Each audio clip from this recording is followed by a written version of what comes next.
करवीर तालुक्यातील गोरगरिबांचं बंद करण्यात आलेलं रेशन तत्काळ सुरू करावं या मागणीसाठी शिवसेना उद्धव बाळासाहेब ठाकरे पक्षाच्या वतीनं करवीर तहसील कार्यालयासमोर जोरदार आंदोलन करण्यात आलं। रेशन बंद करण्यासाठी लावण्यात आलेले निकष चुकीचे असल्याचा आरोप करत शिवसैनिकांनी बोंबमारो आंदोलन करत सरकारचा निषेध केलाय।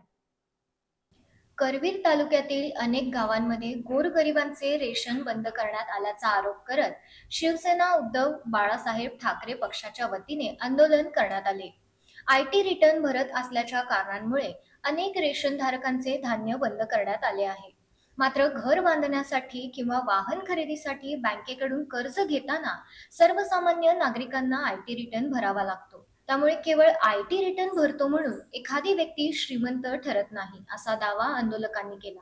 टपरी चालक, फळभाजी विक्रेते, अल्पभूधारक, शेतकरी तसेच आर्थिकदृष्ट्या दुर्बल घटकांनाही या निर्णयांचा फटका बसत असल्याचे शिवसेनेने म्हटले आहे। चुकीचे निकष लावून बंद करण्यात आलेले रेशन तत्काळ सुरू करावे अशी मागणी करत शिवसैनिकांनी तहसील कार्यालयाच्या दारात जोरदार निदर्शने केली।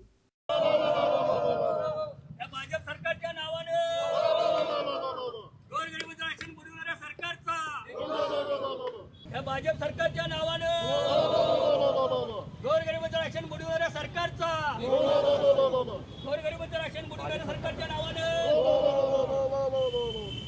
आंदोलनावेळी करवीर तालुका प्रमुख राजू यादव, उपजिल्हा प्रमुख पोपट दांगट, शहर प्रमुख विशाल देवकुळे, वाहतूक सेना उपजिल्हा हर्षल पाटील यांच्यासह शिवसेना पदाधिकारी, शिवसैनिक आणि रेशनधारक मोठ्या संख्येने उपस्थित होते।